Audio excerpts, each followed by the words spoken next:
You by Innovacer, the data platform that accelerates innovation in healthcare. We're on a mission to connect and curate the world's healthcare information to make it accessible and useful. Accelerate innovation, digital transformation, and your success with population health, customer relationship management, and value-based care with Innovacer. Visit us online at innovacer.com. Hello, everyone. Welcome back to the Innovation Accelerator Podcast. I'm Rich Levin. Today we'll be talking about reinventing the Chief Marketing Officer. Where to start? With our special guest, Dory Cleesis, Chief Marketing and Communications Officer at Hackensack Meridian Health. Hackensack Meridian Health is a leading not-for-profit healthcare organization and the largest integrated healthcare network in New Jersey, offering a complete range of medical services, innovative research, and life-enhancing care. The health system comprises 3 academic medical centers, 2 children's hospitals, 9 community hospitals, a behavioral health hospital, and 2 rehabilitation hospitals. Their network has more than 500 patient care locations throughout New Jersey, including ambulatory care centers, surgery centers, home health services, long-term care and assisted living communities, ambulance services and air medical transportation, fitness and wellness centers, rehabilitation centers, urgent care centers, and physician practices. That's large. Hackensack Meridian Health has more than 36,000 team members and over 7,000 physicians committed to the health and well-being of the communities it serves. The Hackensack Meridian School of Medicine opened in 2018 and welcomed its 3rd class of students in 2020. So that's some background on the health system. Moderating today's show is Gary Druckenmiller Jr., General Manager of CRM at Innovacer. Dory, welcome to the Innovation Accelerator Podcast. Thank you. It's a pleasure to be with you today. We love having you. And before we get started, can you please tell our listeners a little bit about yourself? What's your day-to-day role at Hackensack Meridian Health like? What do you and your team focus on every day? And maybe touch a bit on your career journey that brought you to where you are today. Sure. So I feel I'm honored to be sort of a chief strategic storyteller. So as you mentioned, the health system is very large. It has amazing people, amazing stories, amazing transformations. And I feel my role is to tell the story of the network's DNA, what we're all about and how we care for patients and what we bring to them and to their health. It's been a pleasure working for the network. I feel that there's so many stories to tell, so many treasures to find. And as coming from my background, which is in network television, I worked at the Today Show for about 15 years. In the end, I was a medical producer working primarily with Katie Couric on a lot of her medical stories. Many of the topics today that we're talking so freely about, we covered on that network. Autism, spinal cord injury with the late Christopher Reeve and Dana Reeve, medical research, medical breakthroughs, infertility, and then I was able to continue that journey with Katie Couric at the CBS Evening News, where I was her chief medical producer. And again, every week we would learn about what stories were coming out in the journals, decide what made news, right? In evening news, you have to figure out what story is going to affect the most people and which story to tell. So we used all of our resources to get those stories out there. And then sort of mid Katie Couric at the CBS Evening News, I went to her and said, Katie, I really love doing this medical news. And in fact, I kind of miss working at the Today Show where I could go around the country, visit these medical centers, learn about them, interview the experts, and I would love to sort of dive back into that again, working at a medical center. So I sort of was very honest with her, and she said, well, that's a great idea, so let me support you. That is great. And I took a job at the NYU Langone Medical Center as the media director, and that just was a fantastic match for me, again, telling, learning from all the scientists, learning from the physicians, the experts, telling their stories, and strategically deciding what stories we were going to to tell. And it's not, some people say when you go to PR, you're going to the dark side. And I felt that was not the case at all. Basically, there were so many stories to tell. Which stories, did we want to publicize and share with the media, because they can't do it all.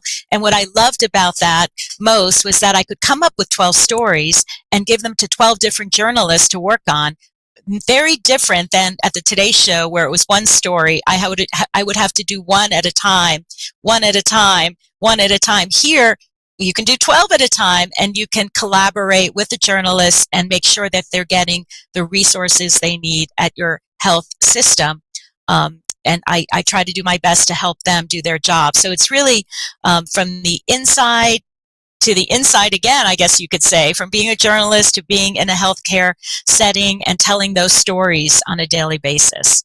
I'm just going to butt in here and just say that you and I come from the same alumni. So I was at CBS Radio covering information technology. And I had one of the first technology reports on CBS, and then I had a 3-hour weekly talk show to fill on WPHT in Philadelphia, which covered information technology. So, and same thing with coming over to PR and, I'm going to the dark side.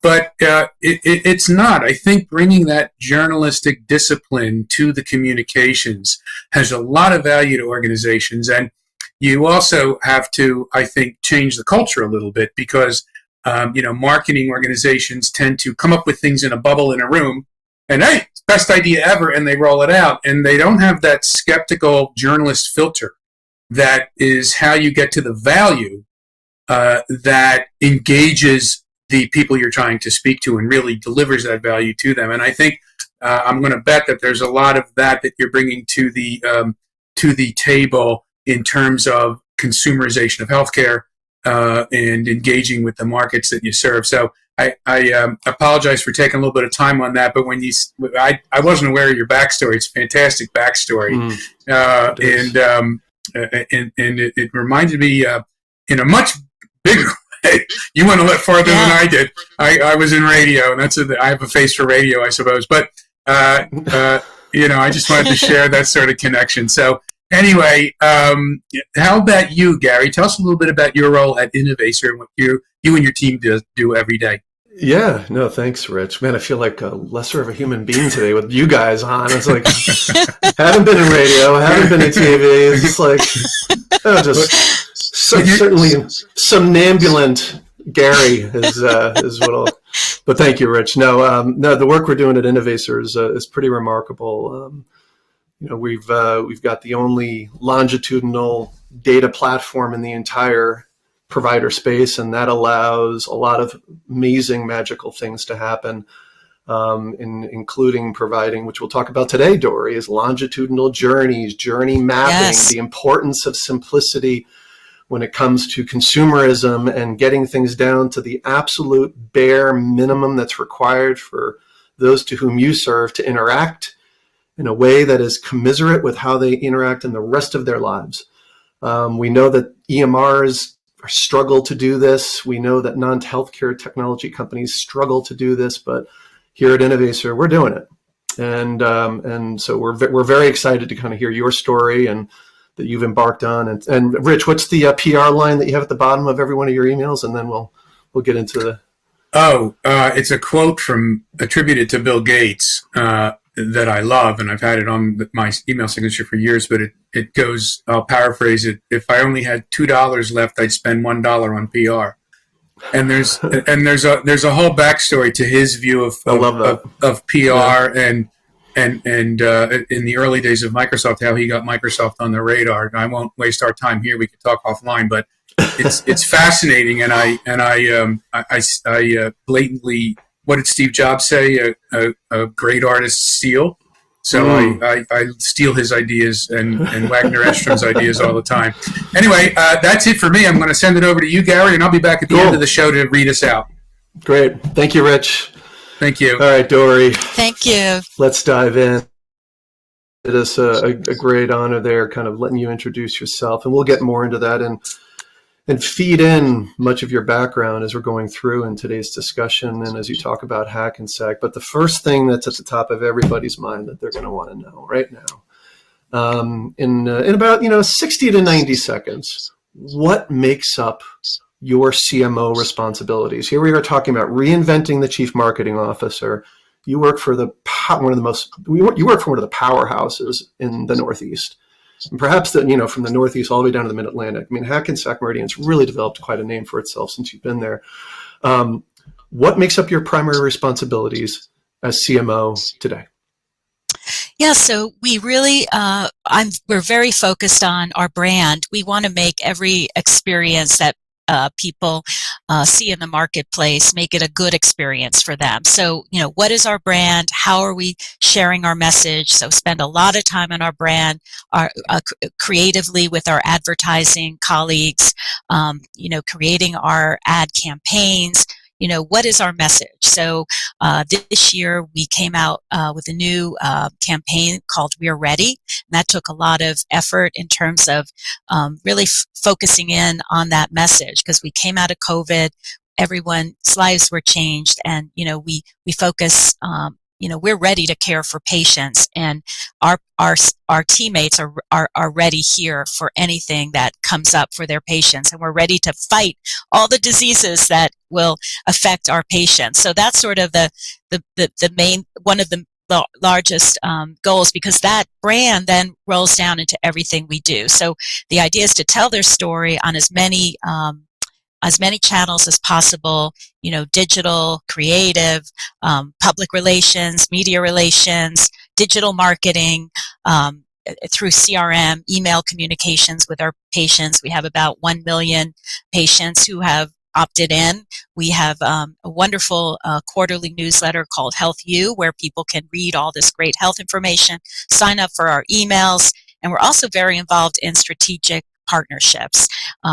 So it's a wide breadth and scope. And we also have an internal analytics department, which I recommend other folks, if you're thinking about it, to really bring it in-house, because then we can do a lot of turnaround on consumer awareness. We test at all times. We're in the market testing top of mind awareness, preference, ad recall. We really want to know where we sit against our competitors. And then if we have special campaigns coming up with messaging, we actually test that. What tests better? So we use that wonderful in-house, I guess you would call it, analytics department pretty often. So it's a wide range. And you could say that, PR, the stories, right? The stories are where we start. And then how do we tell the story in the most appropriate way, and what channels we use. So it is strategic. So right there, we're barely in the kind of reinvention of the CMO is already happening right before our eyes. I hear words like analytics, and I hear strategy, and I hear data, and I hear creative, and I hear brand, and I hear PR. What is it that you're not doing? So let me follow up with another question. So that campaign sounds amazing, and it might be the one thing, but what's the most important thing you're working on right now? It is bringing that campaign down to the zip code, to be honest. So we are ready. It's in our ad campaigns. People can see it on TV. They can see it on our creative print ads. But what we're trying to do is hyper-localize that message for the people around the 18 hospitals that we have, to tell that same story, but localize it in the area around the hospital. So each hospital has certain zip codes. So we have our marketing folks. They have the main, the broad messaging. We're here ready to care for you. And then they actually work on the copy to connect to the people in their audiences, in their zip codes. And then we take our digital ads, display ads, etc., social, and we target the people in the local area. So we're a network, but we're also very locally focused, caring for the folks in that area, because that's where our patients come from. And then, the newest thing that we're doing, give you an example of how matrix we are. To give you an example of how matrix we are, we had 3 neuroscience institutes, one in the north, one in the central, one in the south, and they all started with their first name. The Hackensack University Medical Center, the JFK University Medical Center Neuroscience Institute. Now we've rebranded it's the HMH Neuroscience Institute at each location. And so with that, we take that, the new name, the new brand, but each location may have some interesting technology that the others also have, maybe a little differently. So we take the accolades and the stories at each site and hyper-localize it through our digital tactics. Gotcha. Yep. So that's wonderful. And that right there, man, that's reinventing the role because that's been traditionally left up to other audiences, farming that out to agencies. But man, it sounds like you're bringing that in-house. I remember, because I've worked with a lot of your peers over the years, man, we always talked about that, but bringing that type of brand locally to a Zip 5, which means you're at the community level. I mean, that's awesome. That's crazy personalized. Yeah, and just for people listening to us, the way we work on that is the marketing person we have several marketers covering different areas, but then they call the analytics department and they'll have discussions with them on how to super target the zip codes, what should we do. We also have an agency that works with us. We have a digital agency, but having that internal analytics is sort of the circle, the agency, the analytics, and the marketing person. And then they can work together closely to make that campaign happen. And then we also ask for campaign scorecards. So after 3 months, what's the executive summary? What did we learn? What did well? What didn't do well? What can we do going forward? And so, and then we do, we're accountable for our work, and we try to figure out what happened during that 3-month period. Did we get more patients in to engage, to click, to join a webinar, to go to find a doc? Yep. So we are trying to track that journey all the way through.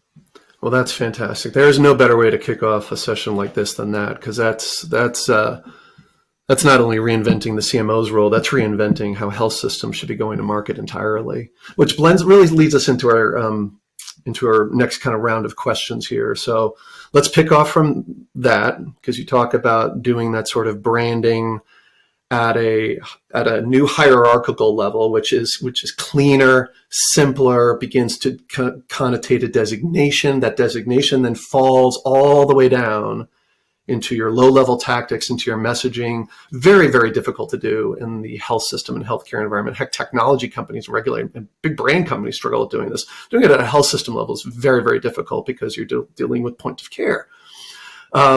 So doing that draws an eye to, why are you doing that? Well, certainly consumer acquisition is a big part of that. Now, whether we want to say fortunate or unfortunate, it's a hot topic again, because health systems are struggling with reduction of workforce, new inefficiencies, and that's creating a surmountable amount of mounting costs to the organization. So they're like, okay, we got to open up the pipelines again. We got to look at our capacity and so on. So and using maybe that as a kind of a tipping point to this discussion, what are some of the methods and hacks that you're implementing to ensure that consumer growth story is at the top of your marketing game for Hackensack? And I'm assuming it's pretty important, but I'd love to hear you kind of evolve the story you just kind of led into that to see what sort of consumer growth mechanisms and measures you're putting into place today. Yes, so consumer growth, having people become our patients is key, right? So how do you do that? So you engage them through excellent content. We have a great content department doing our Health U, but then we take that is a quarterly print publication. We do send out to about 1 million people a year, or at a time, actually. But then we have a digital system to get that information to them through CRM. So we connect with them. But if you're asking me the big question, I mean, the first thing that happened about 3 years ago after our merger, we've been a health network now for about 6 years, is we started the 1-800 number, a main centralized call center. So before, it was very individualized. Wherever you are, you called into the practice or to the hospital. So that's the number one transformational, I guess, initiative to have a call center that you can track, and you train all the folks who are answering the phone in a way to help patients throughout their journey. We also have online appointments now for primary care, pediatrics, OBGYN, mammography, and now cancer. So we're trying to help the patient get into the front door easily. In cancer, we also have patient navigators, which I think are working really well to help patients get their appointments, and then also if they need appointments further down. The CRM, sending emails to our patients, through our analytics department, we're able to slice and dice the information, how old the people are, did they do their yearly checkup through the through the EMR, did they do their yearly checkup, have they gotten their colonoscopy? So we're able to slice and dice respectfully, sharing health content information that perhaps could inspire them to get their yearly preventive screening. So and during COVID, or during COVID, I guess, or the end of it, we launched a email campaign for people who needed various things. They missed their primary care appointment the year before. They may be up for their screenings. And we got a lot of engagement through that campaign, just targeting people in our system in a thoughtful way. And then one other example I shared with you, or one other example is for each specialty. For cardiology, let's say for cardiology, we're brainstorming constantly on how to bring new patients in. So for that specific one, we have a $99 calcium scoring scan offered at 6 hospitals now, maybe offered at 7. So you can come in, get that scan, and then we were able to track it, right? As you talk about tracking the patient. We got about 1,000 patients through that over a 3-month period, and then we were able to show that we'd brought in $1.5 million in revenue. Some of those patients, they picked up something, a bowel problem, a heart problem, they came in for surgery. So just that screening resulted in downstream encounters and revenue for the hospital, but basically, most importantly, help them with their situation.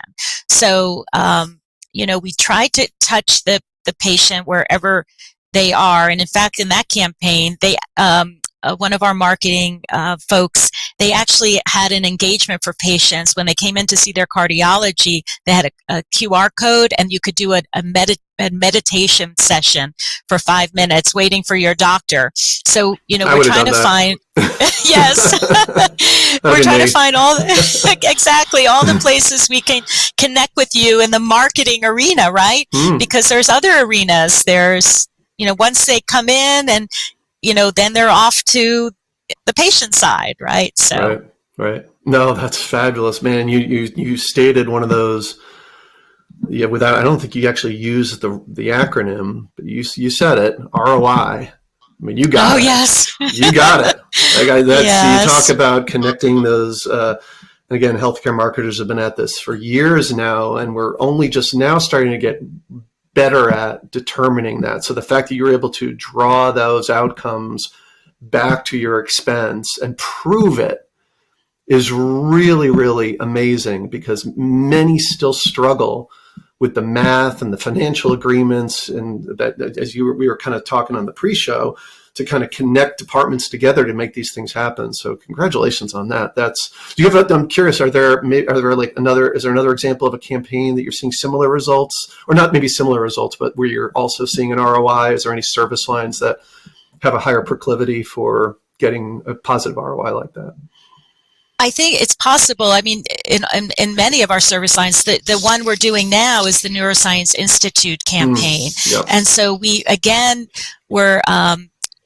have, it's been in the market about 2 months now, but we're seeing a lot of engagement on social media. We're seeing a lot of clicks to webinars, and that's how we can try to bring them in. And then down the line, in this particular example with that, I'm not sure how we're connecting to the EMR. I know in cardiology we are able to do it because of a certain technology compatibility, but I think we should strive to do that and always come in and report those results as well, so that the powers that be know what marketing's up to. Right. Yeah. Well, that's what you're building, right? There's marketing for years, particularly in larger kind of stodgy kind of organizations, right, that don't really have a clear line of sight to marketing, have to get a seat at the revenue table. And gosh darn it, you're doing that.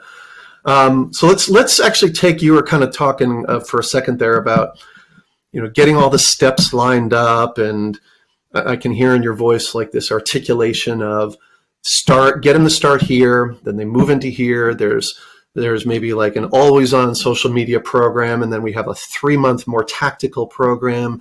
There might be some digital advertising surrounding that. There's clearly orchestration.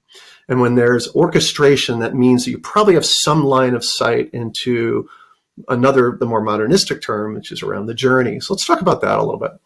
Tell us a bit about how you see the consumer and patient journey evolving, not just purely in a consumer growth standpoint, but as far as you want to take it. What are some of the top areas you're focusing on in that realm today for both consumer and patient, or whichever one you have a higher degree of prominence on today? Well, I agree with everyone out there that the consumer wants healthcare easily, like they go to a bank, perhaps. They want to be able to quickly pay their bill. Yes, they want to get everything in quickly. And we have to understand that healthcare is a bit of a different animal. Basically, you can choose who your doctor is, and you make choices. Do you like your doctor? Do you want to move to another doctor?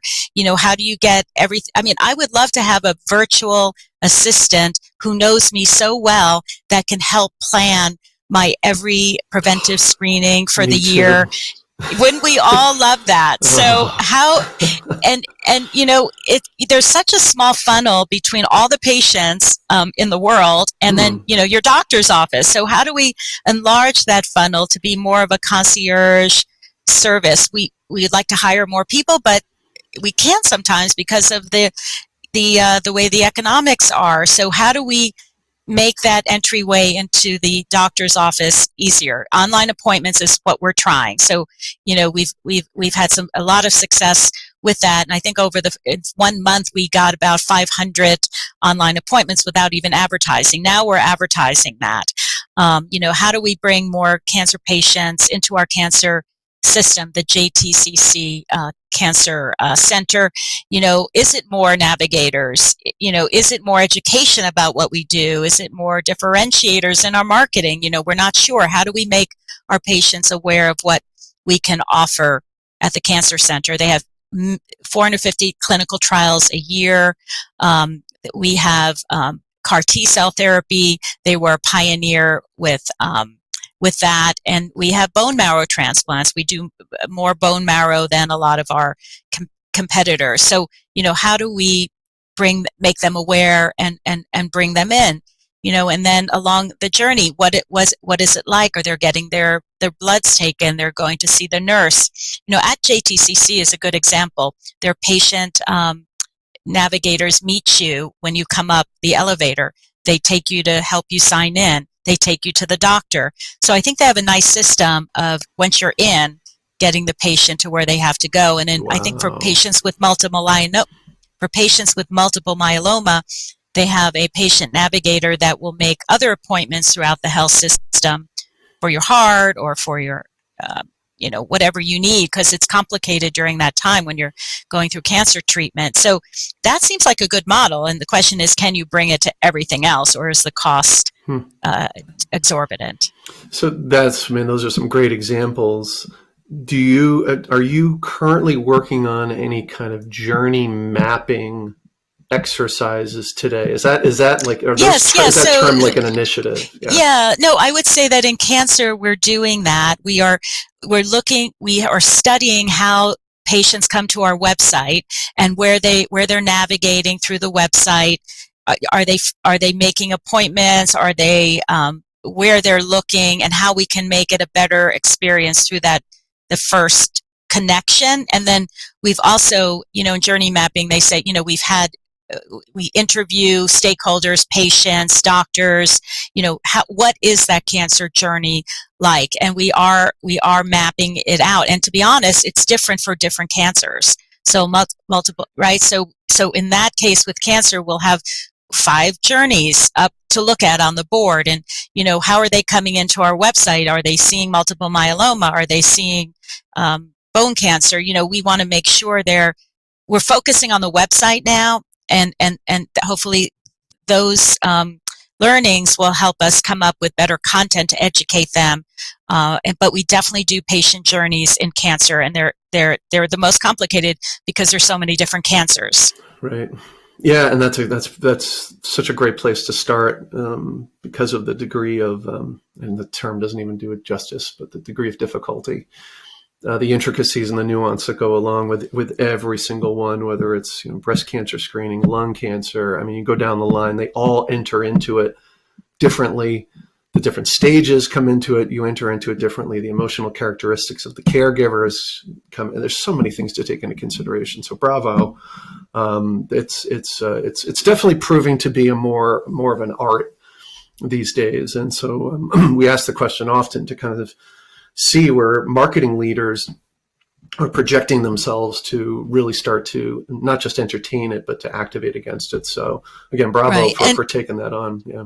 You spoke before about an orchestration, and to be honest, everything it is an orchestration, and you have to spend time seeing where your ads are. Let's say in our central region, we've got heart ads out, we've got orthopedic ads. We're targeting the same zip codes. So what are the flights? So we use an agency to do that.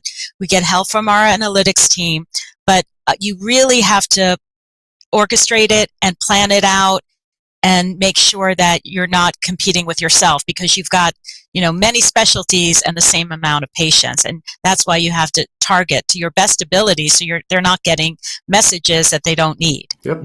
Never events too. We got to avoid all those. Great answers.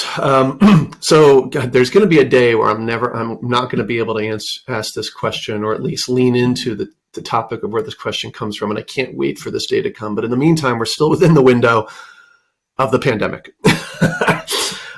So things are still in a little bit of flux. So I'm gonna lean into this a little bit to kind of get your interpretation of a post-pandemic chief marketing and communications officer role. Your role has likely changed a little bit since the pandemic, just a smidge.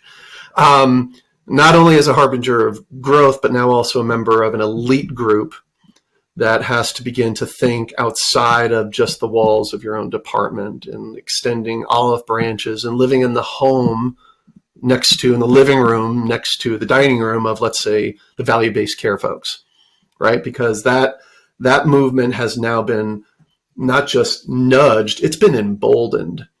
Like the pandemic has really forced the nature that value-based care, and whatever iteration it ends up being, will constitute at least half of the financial recognition of the average health system in America, where today it's like 95% fee for service, right? We're looking for a balance. So what are some of here's my question. What are some more of the evolving areas that you're being asked to delve into dramatically, and it doesn't have to be just value-based care, but into dramatically different from your pre-pandemic world? In other words, what are you being asked to focus on more in a post-pandemic world than in a pre-pandemic world? Let's just maybe start there. Well, I have to say that the pandemic showed everyone that you could turn on a dime and work in breakneck speed and make decisions very quickly. And so I would say that before, the chief marketing officer and colleagues had a little bit more of a chance to think and pontificate about how they may do things.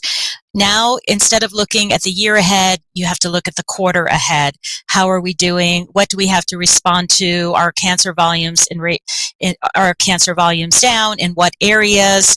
And then we're expected to help when volumes are down, create a campaign digitally, mostly at this moment, if you want to do things quickly, and create help out by increasing volume. So things are very dramatically, I would say, different. I'm curious if I can just kind of follow up on that really quickly. In a post-pandemic world, do you feel like Hackensack has kind of gone back to some of the way you were doing things during the pandemic, noting that, as you explained, during the pandemic, everybody came together, there were control centers, command centers.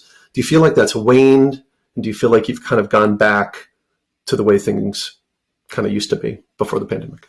I think things have changed since the pandemic, that we are expected to work very, very quickly in whatever field we are, whether it's HR, marketing, patient experience. We have a wonderful CEO, and we all learned that we could make decisions quickly. And now it's expected of all of us. So when we do marketing campaigns, we're in the market very quickly, especially with our digital campaigns, and we start assessing the behavior of those campaigns, if they're working, weeks after we're in the market, so we could actually tweak them.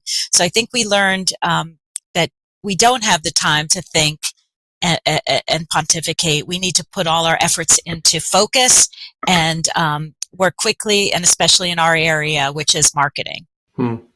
Yeah, well, I think that's great. I wish most health systems would come across with that answer. I don't know if many can do, so it's wonderful that you are. And we all learned a lot at the end of the day. So, hey, we're here today to talk about, just as a reminder, as we've been going through all this, talk about you and your role. So let's kind of flip the gears a little bit for a second and get into that. In a more traditional marketing sense, the CMO role has also been heavily manifested to the creative side, content, design, brand. And this, I know, is a very big, one of your big sweet spots, right? So what are some examples of how today's CMO has to become better at managing the system brand ID while simultaneously ebbing and flowing your storytelling to keep up with it? Is with a routinely schizophrenic market, right? It's very vibrant right now in some good, amazing ways, and some not so amazing ways. How do you manage that and keep your brand ID on point all the time? Well, really, as chief marketing officers, we're the chief content officer in terms of telling our story. So every story that we tell really has to mirror our brand, has to be the brand DNA. And, we have constant areas of sharing those stories, from our digital Facebook, Instagram, to our digital campaigns, to PR, to marketing. So we're always on a target doing this, telling the story, but actually tweaking it based on the particular channel and audience. So we're telling multiple stories at one time, and we're actually changing them in order to match who we're talking to. That's great. And so, in one of the kind of keen examples I like to generally focus on when having conversations like this is the growing competencies in that, particularly around the local health community and health equity. Can you kind of describe some of the efforts from your point of view, from your leadership seat, on how you're embracing the fact that healthcare is, in fact, very much so going local again, and how you apply that under the premise of health equity, which we all know is extremely important. Getting it right has been a bit of a mixed bag. How do you look at it? How do you message around that? Well, we have a social determinants of health program where we do screen every patient when they come in according to certain questions in the electronic medical record. So if they need assistance in housing or getting to an appointment with transportation, we do connect them to nonprofits that are in our system. And so we have screened over 600,000 patients, and we've probably matched, we've had about 1.5 million matches to nonprofit agencies. So we're committed to this, and New Jersey is such a wide-ranging area with different folks of different means, and we do try to make sure we're connecting with all those patients so that everyone will be healthy. It's great. So yeah, props to you and the team for making sure you're hitting on that very important topic, because it's one that's gaining a lot of steam. We know from our end as well. I mean, at Innovacer, we have an entire health equity practice that we're kind of building out here. So we're trying to make sure we meet where the rubber meets the road, and it's a very vast and incredibly diverse area, of course. Let's move on to the next question. So, Hackensack Meridian is a kind of a New Jersey powerhouse, and they've really hit their stride from obviously a clinical perspective, goes without saying, but from a marketing point of view, I mean, you really know Hackensack's there. How do you promote the successes of Hackensack Meridian in particular? Like, is there a particular way that you like to utilize your PR plays, the rankings? Is there a method to how Hackensack's successes get delivered through your eyes? Well, we have a large PR team, and we have beats. So that is really I think the secret to success, that you have colleagues who are who know the area. Let's say it's cardiology or neurology and neurosurgery. So we assign beats to our press officers, and then they go out and make the connections with our stakeholders, our clinicians, our researchers, and really work ahead of time. What's happening a month, 6 months down the line that they can promote. And that really is a way to tell those stories to the journalists, who hopefully then cover them for us. We count on them to tell our stories. So we've been able to increase our media hits each year over the past 3 years by 200%. And we've done a lot of thought leadership as well with our CEO. So really having that beat system where people are dedicated to a specific area, it increases their knowledge, their connections. And then we also work where we're targeting different journalists throughout the state. If we have a story, we actually get together and strategize. Is it a network? Is it a network news story? Do we approach one of the major networks, or is it a local story? Is it both? So there is a lot of strategy, so that you don't have 10 people reaching out to the same journalist on that one day. So we also have sort of an internal news machine, if you will, where we're strategizing inside out. And, we have so many stories to tell. The School of Medicine just got its accreditation. We've graduated several classes now. And those doctors are, they're training at Hackensack Meridian Health in New Jersey. So it's a way to bring more physicians to our area. Our Center for Discovery and Innovation is about 3.5-4 years old right now. We have about $500 million in governmental funding, which is pretty amazing after just a few years. And we're creating discoveries that will help the patient at the bedside. And we have 18 hospitals. So that research feeds our 18 hospitals and those patients. And then I mentioned the social determinants of health, reaching out to different communities, the African American community, the Latino community. We have a great presence with addiction services and behavioral health, mental health services. So we've got Carrier Clinic, and we try to get to those folks who need that help. If they need help, we're there for them. So we have a lot of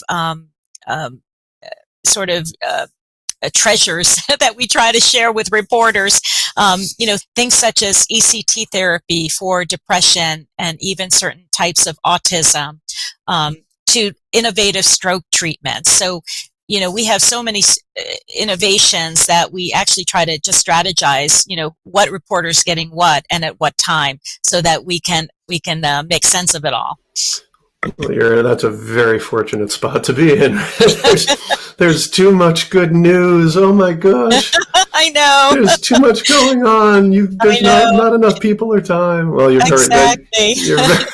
very lucky. And I'm glad you can also share that here with this audience, because it's important, right? The Northeast Corridor is a densely populated one, and many of them have their finger on the pulse of healthcare in a pretty unique fashion. So I'm glad you got all that out. That's exactly why we asked the question. Well, hey, thank you for that. We're in the final stretch. There's a couple more questions. Let you get back to your day job. Switching back to pop health and value-based care a little bit, I tend to always, regardless of the topic and regardless of the audience, I try to find a way to sneak this question in because it's pretty imperative to where your world and the pop health world, like I'm sure there's a chief population health officer at Hackensack Meridian, right? Yeah, they're very committed. We started with the ACO. Those still exist. We cover about 800,000 lives, but we are very committed to population health, and it's really the right thing to do. And so I think that all health systems are trying to do that, or many are. And at some point, people will realize where the incentive is, in terms of payment and health, the intersection of that. So you teed it up perfectly. And you should have your people call my people Yes. on that one. So I asked this question because of what you just said. Like, so you, chief marketing officer, and probably a whole bunch of other chief outputs of that. And then what we see coming in the chief pop health officer doing that, right? And why is that important, right? Because you control the fee for service engine and they control the stay out of the health system engine. Mm-hmm. Go ahead. I think actually they're so related. We do screenings all the time. Exactly. We're in the community doing lung cancer, colon cancer screening, so we're in the same business as the population. Exactly. Right, for your A1, right. You are. That's exactly where I was going with this. So like for A1Cs, for diabetes, right? Like you're on the front lines of these universes where they're very much preventative based, but there's still a margin call on that you're driving, you're doing the communications for. We actually have a funny acronym. It's not actually funny, it's kind of unique. And Rich and I have spent a lot of time waxing rhapsodic on this one. But we call it VBCRM, which is the technological intersection of these two worlds. And so this is where my question comes out of, because it's very important to us that, and me, I'm a marketer like you, that at some point along the way, the work that we're doing has got to begin to actually change the behaviors of those to whom you serve. I mean, why else would we be doing this? You can't just cure the sick forever. I mean, maybe some people can, but when we begin to get the pop health, and so when you say we're doing all these screenings, perfect. That's how it starts. And then eventually, over time, maybe it's not this generation, maybe it's our kids' generations or born and unborn, slowly northern Jersey begins to feel this effect of like, you know what? It's actually good to just like feel better. And yeah, I'm going to take care of my diabetes. And yeah, I understand that my parents, my mother had 3 generations and then her mother, breast cancer. I'm going to start getting ahead of this because Hackensack has specifically sent me a message that is on point for the last year. And they have convinced me to do this. They have really convinced me to do this. And I'm a part of their population. I feel like I'm a part of Dory's population. I know her as much as she knows me. You know where I'm going with this. So here's the question. Are population health and VBC patients, in your eyes, knowing that you do have a little bit of the, hands in this, considered loyal patients? And then what does it mean to be loyal to Hackensack? Can't wait for your answer. Well, I definitely think they're loyal patients because with population health, we're reaching out to them frequently. Did you get your test? What's your level of high blood pressure? Are you checking this? Are you checking that? We're supposed to keep everyone healthy. So by doing that, we're doing that all the time. This is actually incentivized to do it all the time. So you're bringing that patient more into the fold. And if by chance they happen to have something serious and they need an operation, we're there for them. And that, mind. Right. And they're there. They're in our system, and we can help them get to the expert that they need. And so I think they're a loyal patient, in my opinion. And the second question was, Gary, what does it actually mean to be loyal to Hackensack or to a health system? What it means to be loyal is we need to be able to help each patient navigate our health system, which we try to do. If they've got something in terms of a neurological condition and they happen to be at a community hospital, we are going to get them to our academic medical center where we can help them with their high level of care that's needed. So they're in our system, and we're going to guide them to the location or doctor or expertise that can assist them. So just by being in our system, working with a primary care doctor, checking all these things, we can direct them when it's needed. Good. Guide, that's a good word. That's the second part of our VBCRM blog series. So thank you for unsuspectingly promoting that. Okay, last 1.5 questions. Hindsight, as marketers, hindsight is always, at least it is for me, I'm sure it is for you, 2020. We're kind of experts in beating up our own creativity, and at times we take risky guesses, decisions, right? Just kind of roll those dice. But if you could go back a few years, what is the one thing you would do differently? During COVID, when we were all wondering how to talk to patients and help them be knowledgeable about what was happening, I think that we would have gone out with the Knowledge is Power campaign earlier than we did. We kind of were working in our old system of, we need to test, we need to think, we need to worry, but in the end, we did a Knowledge is Power campaign where we guided people to a website where we explained COVID and risks and all the things that people were searching for COVID. And just to get it out sooner, I think that would have been in hindsight, that's something I would have done, sooner. Good. And the fact that you picked up on it so quickly and were able to identify something means that it's true, right? Like you probably think about that often. I do too. I think about decisions I made yesterday and I'd be like, I probably would have done those differently. Yeah. All right. Final question, speed round question for you. About 60 seconds or so. If you could snap your fingers and just make one simple change or improvement, I ask everybody this question. In any aspect of healthcare today, what would it be and why? I think everyone should have a designated patient navigator, meaning at John Theurer Cancer Center at Hackensack University Medical Center, we do have patient navigators for some of our cancer programs, and that navigator can just really help the patient when they're worried about their condition. If they have another condition, how do they get in to see the doctor? I think navigating the system, even if you work within the system, is challenging. So my hope for all is that everyone can be blessed with a patient navigator. So if you have philanthropic dollars out there, perhaps you'll give to your health system to put more navigators in the system to help everyone find their way in our system. Oh, it's beautiful. You just solidified your foundational duties right there. Everybody on the board is going, good job, Dory. Great job.